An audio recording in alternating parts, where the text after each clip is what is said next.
الحمد لله الذي هدانا لخير الأديان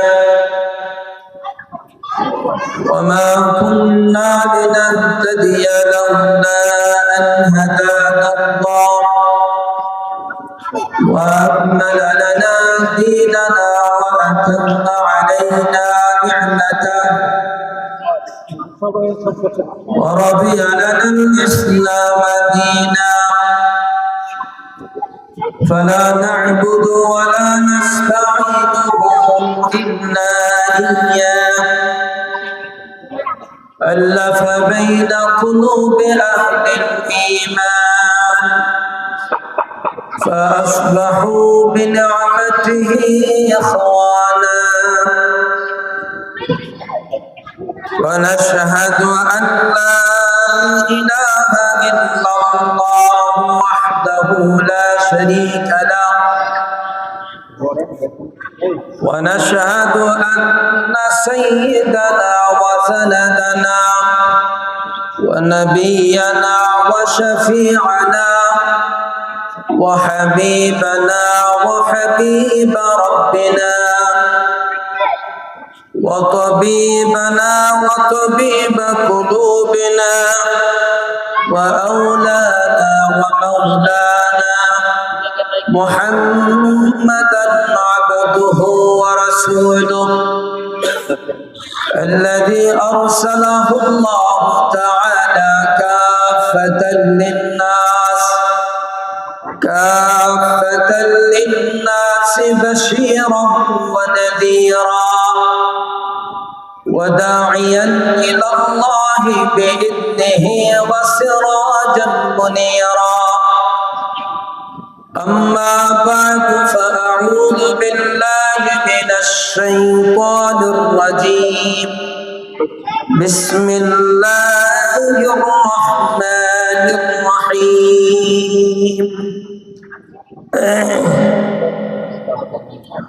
والسماء ذات البروج واليوم الموعود وشاهد ومشهود قتل أصحاب الأخدود النار ذات الوقود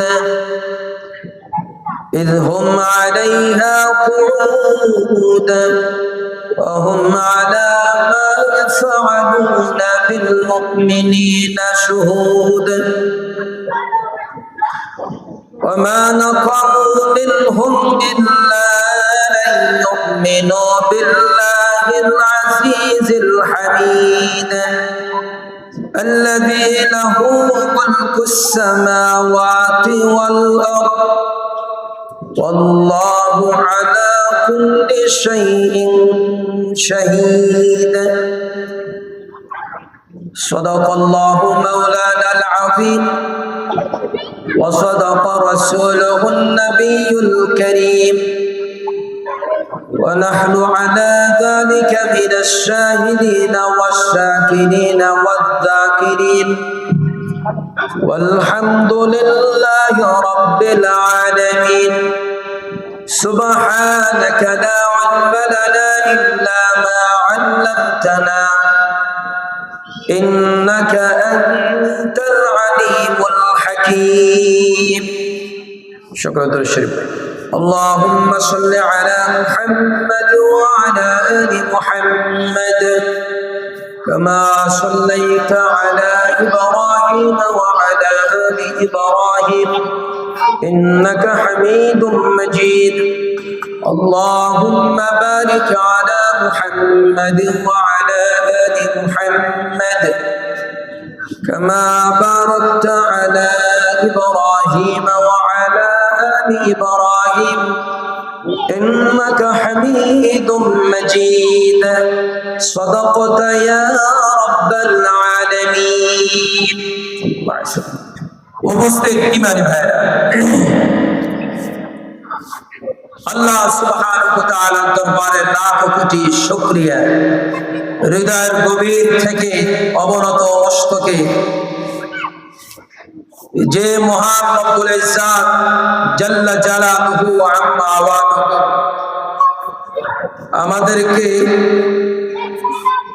ঐতিহ্যবাহী বাইতুল মামুর কওমি মাদ্রাসা বার্ষিক 2 দিন ব্যাপী মাহফিলের প্রথম দিনে আমাদেরকে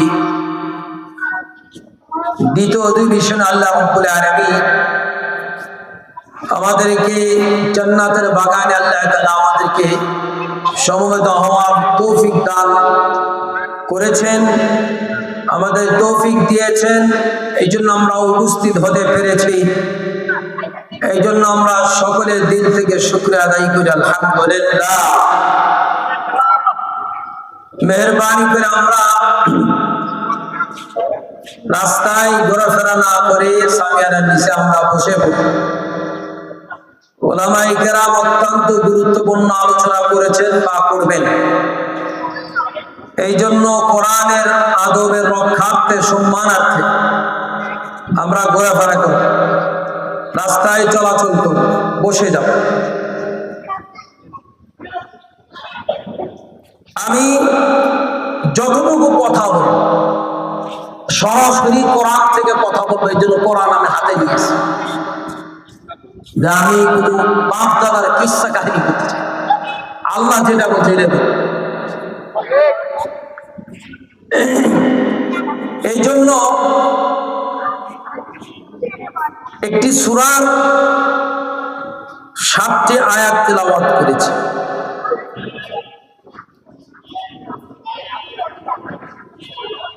তিরিশ নম্বর পারার মধ্যে এই সূরাটা রয়েছে, সূরাতুল বুরুজ নামে। এই সূরা পবিত্র মক্কা নগরীতে অবতীর্ণ হয়েছে। 114টা সূরার মধ্যে একটি সূরা।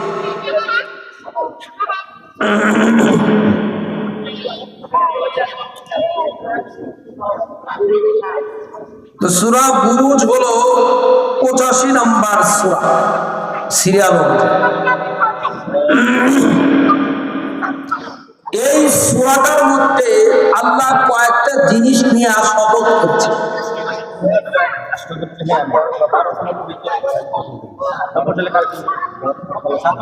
কয়েকটা জিনিস নিয়ে আল্লাহ তাআলা শপথ করেছেন, কসম খেয়েছে। দেখে সাধারণত আমরা কোনো বিষয় শপথ বা কসম যখন করি সেটাকে সত্যায়ন করার জন্য আমরা কসম করি। আল্লাহ যে কসম খান তার কথাকে সত্যায়ন করার জন্য, কারণ আল্লাহ এবং আল্লাহ রাসূলের কথার মধ্যে কোন ভেজাল সন্দেহ আছে? আল্লাহ কসম খান যে বিষয় আমাদের সামনে তুলে ধরবেন বা আলোচনা করবেন, এটা এই বিষয়কে গুরুত্ব বোঝানোর জন্য আল্লাহ কসম খান। আল্লাহ যে শপথ খায়, যেমন কথার কথা, যেমন সূরা আল্লাহ আসরের মধ্যে বলছে আল্লাহ আস, সময়ের কসম দিয়েছে। এনে সময়ের কসম খায়া সামনে যেগুলো বিষয় বলেছে, সমস্ত মানুষ ক্ষতিগ্রস্ত, তবে যারা ঈমানদার, নেককার, সৎ কাজে আদেশ করে অসৎ কাজে নিষেধ করে, নিজেও সতের উপরে চলে, এগুলো বিষয়কে আল্লাহ তাআলা আলোচনা করেছেন কসম করে। অর্থাৎ এই বিষয়গুলো মানব জীবনে গুরুত্বপূর্ণ বিদায়, এই জন্য আল্লাহ তাআলা সেখানে সময়ের কসম পেয়েছে। যে সময় যদি যথাযথভাবে যদি কাজে না লাগাও তাহলে তোমার জীবন ব্যর্থ। ঠিক আল্লাহ রাব্বুল ইজ্জাত এই সূরা বুরুজের মধ্যে কয়েকটা জিনিসের কসম পেয়েছে। সামনে যে বিষয় আলোচনা করবে বা যে ঘটনা বলবেন, সেটা সেই ঘটনার গুরুত্ব অনুধাবন করার, তার গুরুত্ব উপলব্ধি করবার জন্য আল্লাহ তাআলা প্রথম কসম পেয়েছে, ওয়াস-সামা'i যাতিল বুরুজ, বিশিষ্ট আসমানের কসম। একটা কসম খেয়েছেন হলো আসমানের কসম খেয়েছে, যে আসমানে বড় বড় নক্ষত্র তারকা আছে।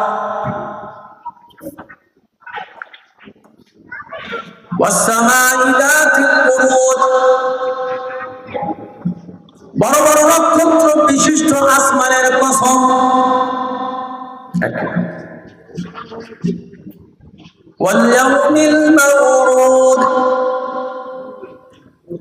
কিয়ামতের দিনের কসম। দুই, কিয়ামতের দিনের কসম।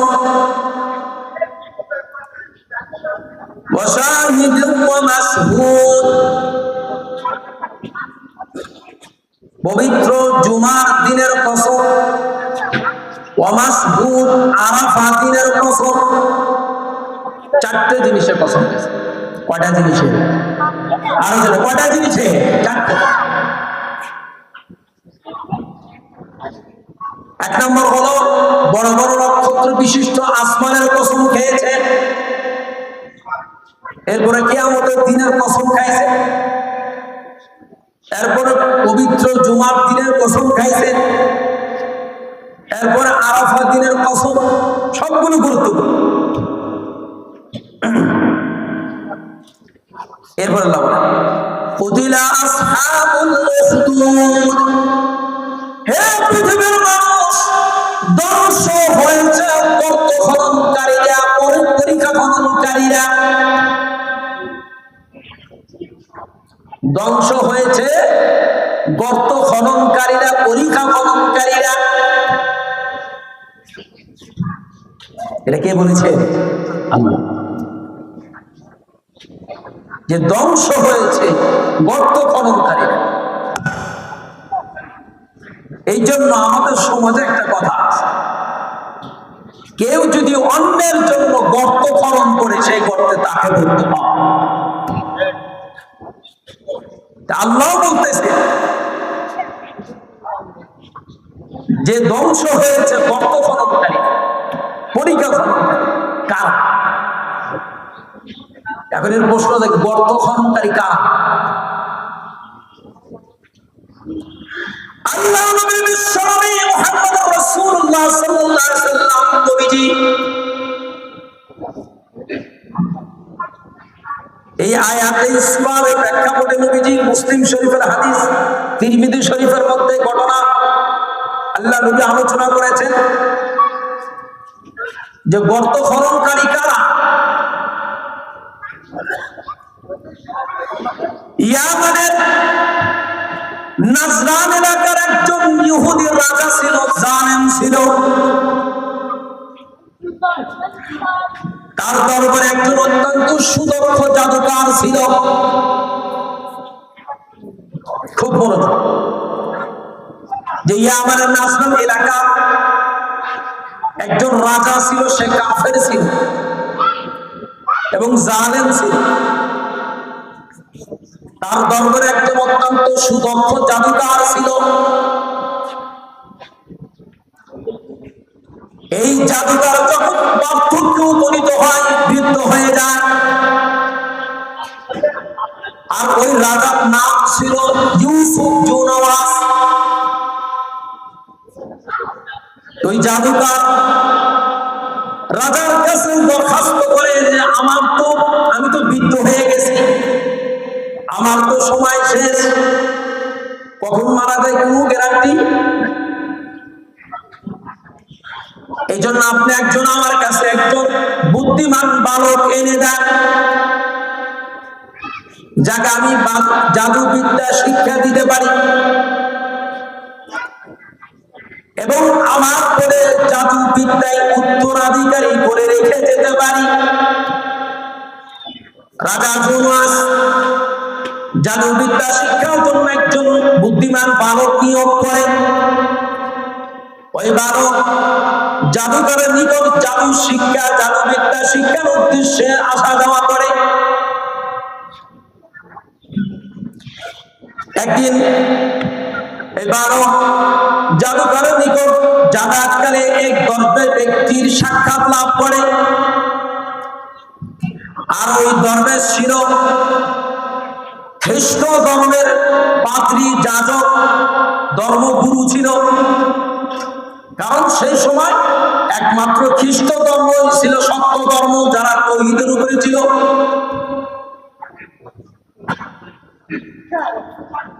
কিছুদিন পর দেখা গেল ওই বালক যে খ্রিস্ট ধর্ম গ্রহণ করে, আর এই বালকের নাম ছিল আব্দুল্লাহ বিন তামির। নাম কি ছিল? আব্দুল্লাহ বিন তামির। একদিন তার প্রত্যাবর্তনের পথে এক বিশাল হিংস্র জন্তু মানুষের যাতায়াত পথ বন্ধ করে দিয়েছে। বালক আব্দুল্লাহ বিন তামির এই অবস্থা দেখে একটি হাতে পাথর নিল, আল্লাহর কাছে ফরিয়াদ করল, ইয়া আল্লাহ, যদি এই দরবেশের ধর্ম যদি সত্য হয়ে থাকে, তাহলে এই পাথরের আঘাতে যেন এই জন্তুটি, হিংস্র জন্তুটি যেন শেষ হয়ে যায়। আব্দুল্লাহ বিন তামির এই বালক হাতে পাথর নিয়ে ওই হিংস্র জন্তুর প্রতি নিক্ষেপ করলে সঙ্গে সঙ্গে হিংস্র জন্তুটি মারা যায়। এইভাবে আস্তে আস্তে বালক আব্দুল্লাহ বিন তামিরের সুনাম খ্যাতি, তার পরিচিতি মানুষের মুখে মুখে প্রচার হতে থাকে। মানুষের মুখে মুখে এই বালক আব্দুল্লাহ বিন তামিরের মশহুরা প্রসিদ্ধতা মানুষের কাছে অর্জন হতে থাকে। কারণ আল্লাহ যদি কাউকে সম্মান দেয়, তাকে কেউ বেইজ্জতি করতে পারে, আর আল্লাহ যদি কাউকে বেইজ্জতি করে, তাকে কেউ সম্মান দিতে পারে। এর বাস্তব প্রমাণ হলো বিগত 16 বছর জুলুম, অত্যাচার, প্রশাসন সব কিছু দিয়ে টিকে থাকলেও আল্লাহ যখন চায় নাই, আধা ঘন্টাও থাকতে পারে না।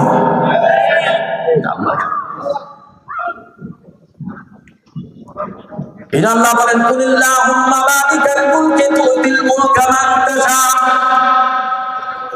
ওয়া তানজিউল মুলকা মিম্মান তাশা ওয়া তুইজ্জু মান তাশা ওয়া তুযিল্লু মান তাশা বিয়াদিকাল খায়র ইন্নাকা আলা কুল্লি শাইইন কাদির। ক্ষমতা দেওয়ার মালিক কে? ক্ষমতা কেড়ে নেওয়ার মালিক কে? সম্মান দেওয়ার মালিক কে? বেইজ্জতি করার মালিক কে?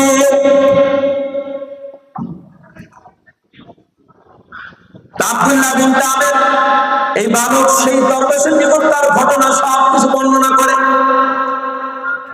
তখন দরবেশ বলে, হে বৎস, তুমি আমার চেয়ে তুমি অনেক সম্মানিত হয়েছে।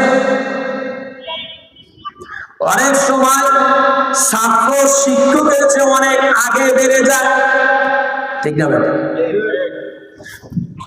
তো দরবেশ বলে, হে বৎস, তবে তুমি প্রতিকূলতার সম্মুখীন হবে, তুমি বিপদের সম্মুখীন হবে, তবে তখন তুমি আমার নাম প্রকাশ করবে না। আর এটাই বাস্তব মনে রাখতে হবে সবসময়। কেউ যদি সত্যের উপরে থাকে, ন্যায়ের উপরে থাকে, হক কথা বলে, সত্য কথা বলে, তার উপরে বিভিন্ন ধরনের প্রতিকূলতা, বিপদ আসবেই, ঠিক না বেটা? এটাই স্বভাব। দরবেশ বলে, হে বৎস, তবে তখন তুমি আমার নাম প্রকাশ করবে না, আমার নাম তুমি রাজা দুমাসের কাছে বলবে না। এভাবে আব্দুল্লাহ বিন তামির এই বালকের নিকট জন্মন্ত, কুষ্ঠ রোগী, বিভিন্ন ধরনের রোগী একে একে আসতে থাকে। সকালে সুস্থ হয়ে যায়। এই ব্যাপারে আব্দুল্লাহ বিন তামিরের সুনাম খ্যাতি আরো প্রসিদ্ধতা আরো ব্যাপকভাবে ছড়িয়ে পড়ে। একবার রাজা আছেন, তার এক বন্ধু ছিল যে অন্ধ হয়ে পড়েছিল। রাজা আছেন সেই অন্ধ বন্ধু, সে শুনেছে যে বাবা জন্মন্ধ, কুষ্ঠরোগী, বিভিন্ন ধরনের রোগীকে সুস্থ করে তোলে। এই জন্য সে অনেক হাদিয়া তোহফা, অনেক টাকা পয়সা উপযোগ করে নিয়েছে। বালক আব্দুল্লাহ বিন তামেরের কাছে উপস্থিত করে যে তুমি আমাকে সুস্থ করে তোলো, এগুলো সব কিছু তোমাকে দিয়ে দিব। বালক আব্দুল্লাহ বিন তামের বলে, আমি তো সুস্থ করার মালিক নই, আমি যে রব আল্লাহর প্রতি ঈমান এনেছি তিনি সুস্থ করতে পারেন, তিনি কে? আমার কোনো ক্ষমতা নেই। তবে যদি তুমি সেই আল্লাহর প্রতি ঈমান আনো, তার দয়ার প্রতি বিশ্বাস স্থাপন করো, তাহলে আমি দোয়া করতে পারি তুমি ভালো হয়ে যাবে।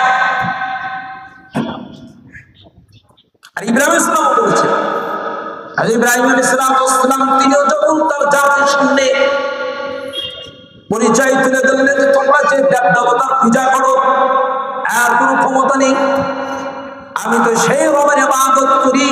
ওয়াল্লাযী হুয়া ইউতঈমুনি ওয়া ইয়াসকিন ওয়া ইযা মারিদতু ফাহুয়া ইয়াশফিন। আমার রব তো তিনি যিনি আমাকে পানাহার করান, আমি যখন অসুস্থ হই আমাকে সুস্থ করে তোলেন কে?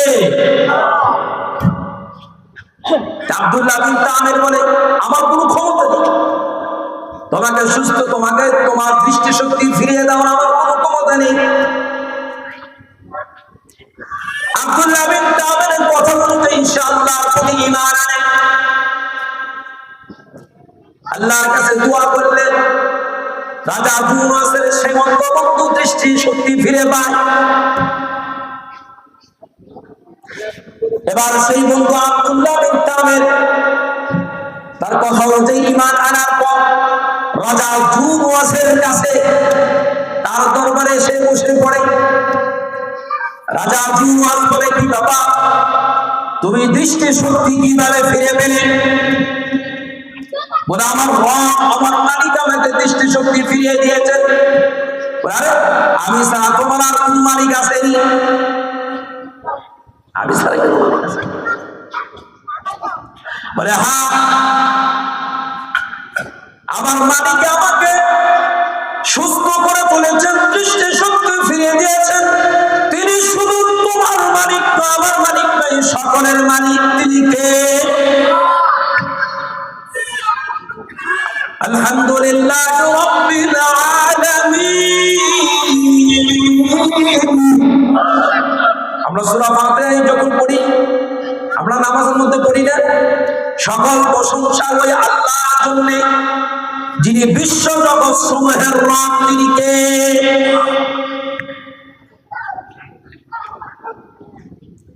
রাজা জুনাস সঙ্গে সঙ্গে তার সেই বন্ধুকে গ্রেফতার করে কারাগারে প্রেরণ করে, তার প্রতি চরম নির্যাতন, অমানবিক নির্যাতন চালান। এক পর্যায়ে সেই বালক আব্দুল্লাহ বিন তামের নাম প্রকাশ করে। রাজা জুনাস তখন সঙ্গে সঙ্গে বালক আব্দুল্লাহ বিন তামেরকে হাজির করে।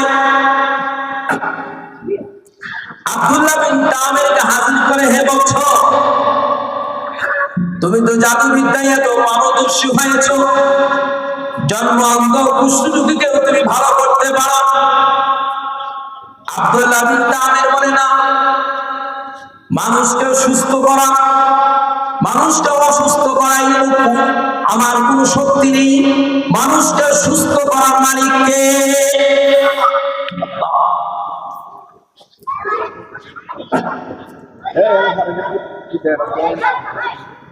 রাজা জুনাস আব্দুল্লাহ বিন তামের প্রতি এতটা নির্যাতন চালায়, বালক আব্দুল্লাহ বিন তামেরও ওই যে দরবেশের কাছে ধর্ম গ্রহণ করেছিল তার নাম বলে দেয়।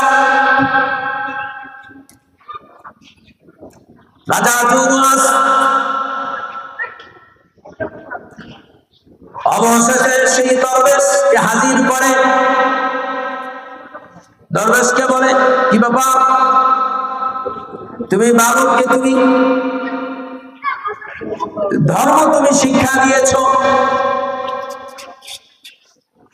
রাজা জুমাস দরবেশকে বলে, তুমি ইমান ছাড়ো, ধর্ম ত্যাগ করো তুমি। দরবেশ বলে, অসম্ভব, কোশ্চিনকারেও না, আমার জীবন গেলেও আমি ইসলাম, আমি ইমান ছাড়ব না। তখন রাজা জুমাস এই দরবেশের মাথার উপর পরাগটা নিয়ে তার মাথাকে দ্বিখণ্ডিত করে দেয়, বর্দান থেকে মাথাকে আলাদা করে দেয়। আবার রাজা জুমাস সেই বালক আব্দুল্লাহ বিন তামেরকে আবার হাজির করে, যে বলছো তুমি ইমান ত্যাগ করো, ধর্ম তুমি ত্যাগ করো। আব্দুল্লাহ বিন তামের বলে, অসম্ভব। তখন রাজা জুমাস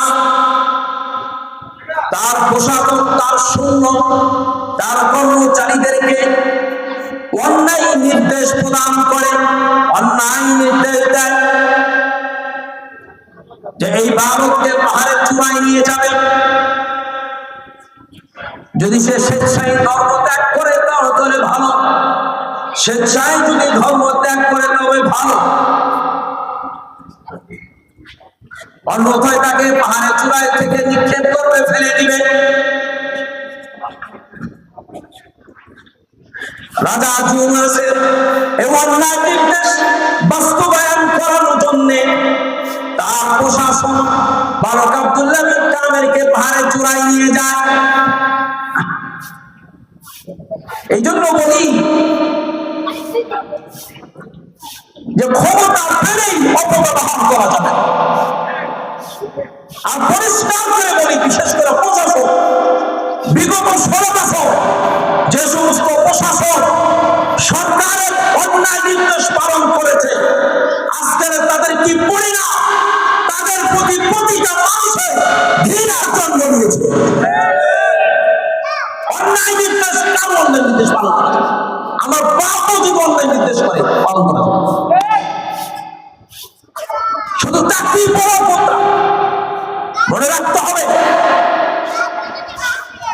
চাকরি চেয়ে ইমান বড়, ব্যক্তির চেয়ে দল বড়, জনের চেয়ে দেশ বড়, দেশের চেয়ে ইমান বড়। কারণ অন্যায় নির্দেশ পালন করে। আর যে রাষ্ট্রে, যে দেশে,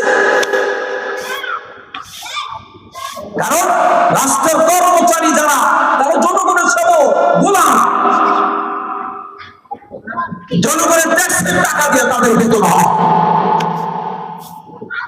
আর যদি তাদের টাকায় যদি তাদের বেতন হয়, তাদের উপরে কিভাবে গুলি চালাবে? অন্যায় নির্দেশ, কারো অন্যায় নির্দেশ পাওয়া সে দেশে কোনোদিন সুফল হয়। রাজা জুমাসের তার বাহিনী আব্দুল্লাহ বিন তামেরকে পাহাড়ে চূড়ায় নিয়ে যায়। তখন আব্দুল্লাহ বিন তামের আল্লাহর কাছে একটাই দোয়া করে, আল্লাহুম্মা কফিনিহিম বিমা শাইতা, ইয়া আল্লাহ, আপনি আমার জন্য যথেষ্ট, আপনার যদি মর্জি হয় এদের হাত থেকে আমাকে রক্ষা করেন, মেহেরবানি করে আমাদেরকে এদের হাত থেকে রক্ষা করেন। আব্দুল্লাহ বিন তামের আল্লাহর কাছে দোয়া করতে দেরি, আল্লাহ রাব্বুল আলামিন পাহাড়ের মধ্যে ভূমিকম্প সৃষ্টি করে দিলেন।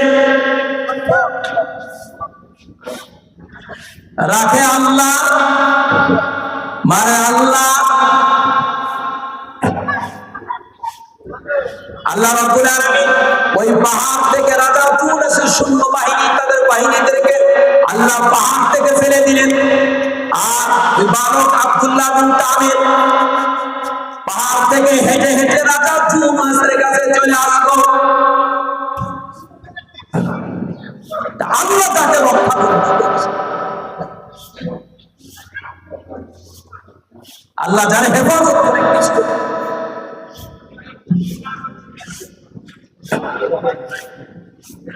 আব্দুল্লাহ বিন তামেরকে রাজা জুমাস বলে, কি ব্যাপার, আমার বাহিনীদের কি অবস্থা, তারা কোথায়? আব্দুল্লাহ বিন তামের বলে, আমি যে আল্লাহর প্রতি ঈমান এনেছি সে আল্লাহ আমাকে রক্ষা করেছেন। আর তোমার বাহিনী প্রশাসনকে পাহাড় থেকে সে আল্লাহ ফেলে দিয়েছে।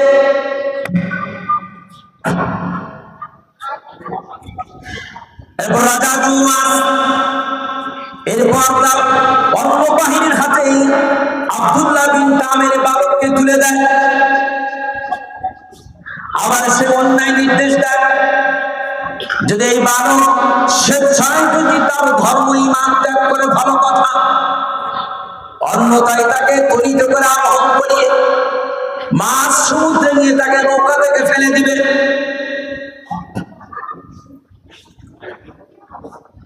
রাজা জুমাসের তার ওই বাহিনী,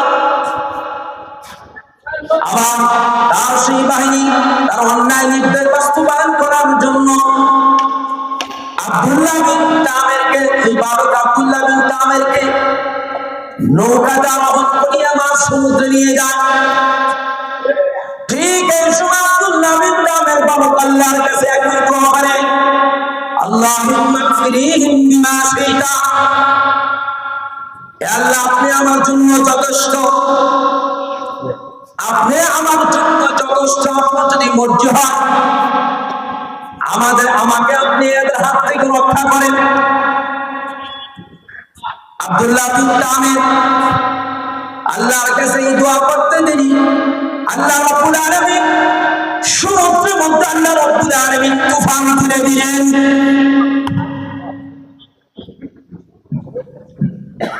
তখন রাজা জুমাস তার সৈন্য বাহিনী নৌকা সহ আল্লাহ তাদেরকে ডুবাইয়া মারলেন। আর আব্দুল্লাহ বিন তামের বালক সমুদ্রের বুকে হেঁটে হেঁটে রাজা জুমাসের কাছে চলে আসলো। সে আল্লাহ আছে না নাই? আমরা সকলেই জানি যে সমুদ্রের মধ্যে মুসা আলাইহিস সালামের জন্য রাস্তা তৈরি করে দিয়েছিলেন তিনি। সে আল্লাহ আছে না নাই? মুসা আলাইহিস জন্য যে রাস্তা আল্লাহ তৈরি করে দিয়েছিলেন, সেই রাস্তাতে ফেরাউনকে মেরেছেন কে? সে আল্লাহ আছে না নাই? এই কথা তুলে ধরেছি। فلما ترى الجمعان قال أصحاب موسى إنا لمدركون। এই দৃষ্টান্ত আমরা কোন দেখে দিয়েছি যে আল্লাহ যাকে হেফাজত করবে কিভাবে করবে, এটা কল্পনার বাইরে। এটা আশ্চর্যের কিছু নয় যে মুসা আলাইহিস সালাম তার বনী ইসরাঈলকে নিয়ে ফেরাউনের নির্যাতন থেকে বাঁচার জন্য বের হয়ে পড়েছে। মুসা সাল্লামকে আল্লাহ ওহী নাযিল করেছেন, ফাআওহাইনা ইলা মুসা আন ইত্তিবি আসাকাল বাহর। হে মুসা, আমি তোমাকে যে মুআজিজা লাঠি দিয়েছি, এই লাঠিটা দিয়ে সমুদ্রে আঘাত করো। ফানফারাকা ফাকানা কুল্লু ফিরকিন কাত্তাউদিল আযীম। মুসা আলাইহিস সালাম যখন লাঠি দিয়ে সমুদ্র আঘাত করলেন, বনী ইসরাঈলের 12টা গোত্র ছিল, প্রত্যেক গোত্রের জন্য আল্লাহ 12টা রাস্তা বিশ্বরোধ করে দিলেন। এই রাস্তা দিয়ে আল্লাহ মুসা আলাইহিস সালামকে পার করলেন বনী ইসরাঈল। আর ফেরাউনও দেখতেছিল, পিছনে ধাওয়া করতেছিল, ধরে ফেলবে। সমুদ্রের কাছে গিয়ে দেখা, হায় হায়, সমুদ্রের মধ্যে বিশাল বিশ্বরোধ। কিন্তু দেখে ফেরাউন এত বড় জালেম শাসক ছিল, ওর মাথার মধ্যে একবারও চিন্তা আসে না যে বিশাল সমুদ্রের মধ্যে আবার রাস্তা হয় কিন্তু। এই চিন্তা তার ব্রেন থেকে সরাইছেন কে? আরো জোরে কে? আল্লাহ হলো উত্তম পরিকল্পনাকারী। আল্লাহ যেটা পরিকল্পনা করেন সেটাই হবে, এর বাইরে কোনো সুযোগ। আল্লাহ যখন কোন জালেমকে ধ্বংস করবেন, যে রাস্তা দিয়ে আল্লাহ ধ্বংস করবেন, ওই রাস্তায় আল্লাহ তাকে উঠাইবে এবং এমন ভাবে ধ্বংস করবে সেই কল্পনা করতে। এবং বিভিন্ন সূরার মধ্যে মুসা আলাইহিস সালাম ফেরাউন ঘটনা তুলে ধরেছে। কথাটা এই জন্য বলতেছে যে এই বালক আব্দুল্লাহ বিন তামির সমুদ্র মুখে হেঁটে হেঁটে রাজা ফেরাউনের কাছে চলে আসে, যে মুসা আলাইহিস সালামের জন্য আল্লাহ এই ঘটনা তুলে ধরেছে যে ফেরাউন যে রাস্তায় মুসা আলাইহিস সালাম পার হয়েছে সে রাস্তায় ফেরাউনকে উঠাইছে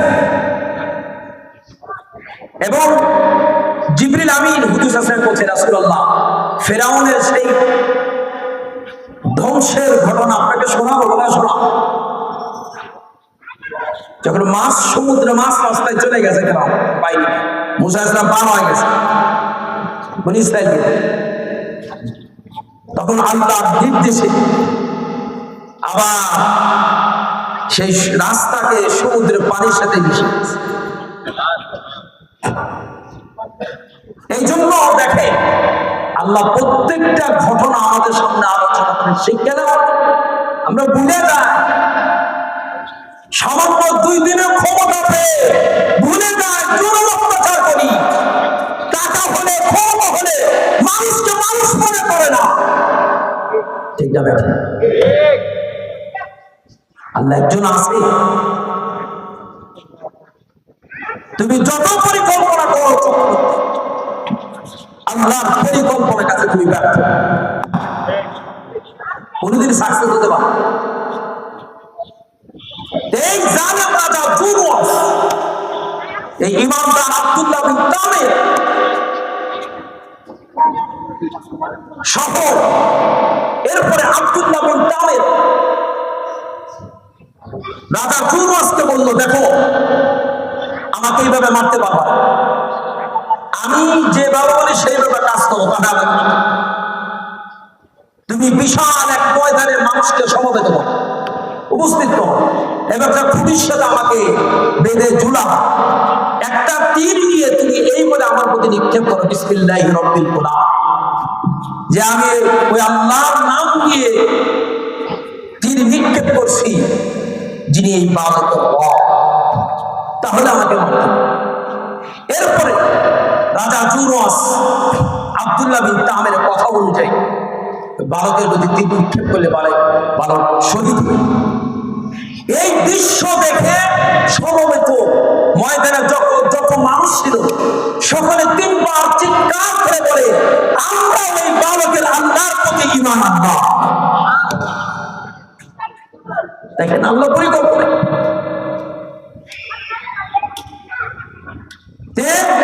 বিগত 16টা বছর এই ফেরাউন স্বৈরাচারের চিন্তা চেতনা ছিল, আলেম ওলামা মসজিদ মাদ্রাসা এগুলো দখল করে ইসলামের আওয়াজ বন্ধ করতে চেয়েছিল, কিন্তু আল্লাহ পরিকল্পনা যেটা করেছে এর সামনে ফেরাউন টিকতে পারে না।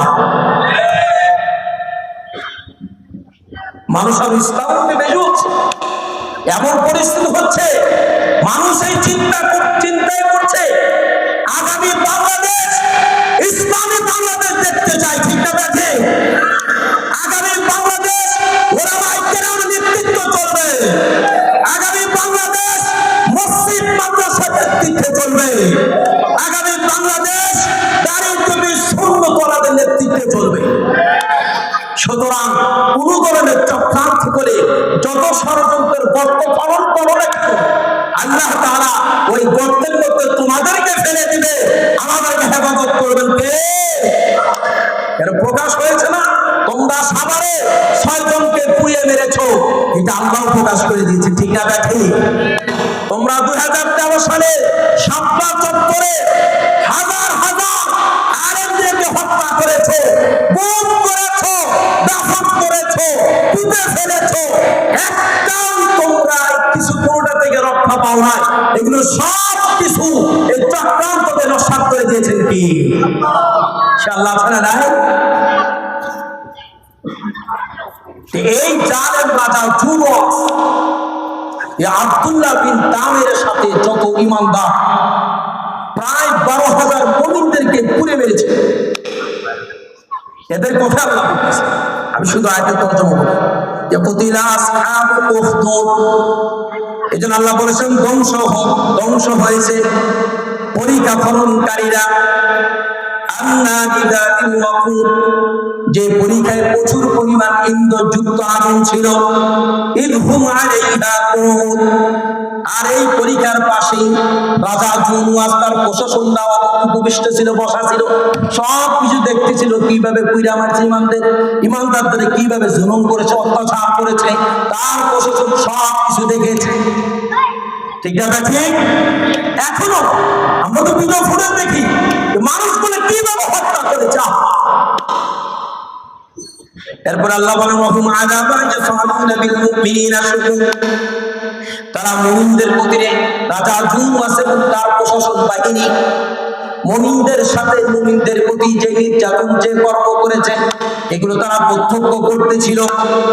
ওয়ামা নাকামু মিনহুম ইল্লা আন ইউমিনু ওয়ামা নাকামু মিনহুম ইল্লা আন ইউমিনু বিল্লাহিল আজিজিল হামিদ, তারা এই জন্য রাজা জুনুয়াস এবং তার প্রশাসন এই জন্য মুমিনদের প্রতি নির্যাতন করেছে। তাদের অপরাধ একটাই ছিল, তাদের কোনো অপরাধ ছিল না, একটাই শুধু অপরাধ কি? তারা আল্লাহর প্রতি ঈমান এনেছিল, ইসলাম গ্রহণ করেছিল, সেই আল্লাহর প্রতি বিশ্বাসী ছিল, যিনি মহাপরাক্রমশালী, যিনি স্বয়ং প্রশংসিত।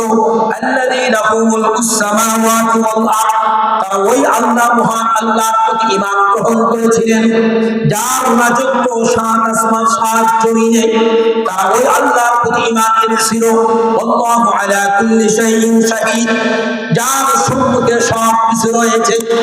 তাহলে আল্লাহ কোরআনে বলতেছেন যে রাজা জুনুয়াস এবং তার প্রশাসন ইমানদারদেরকে হত্যা করেছে, দিয়ে মেরেছে, তাদের কোনো অপরাধ ছিল না, তারা আল্লাহর প্রতি ঈমান এনেছে, আল্লাহর কথা বলতো, কোরআনের কথা বলতো, ইসলামের কথা বলতো।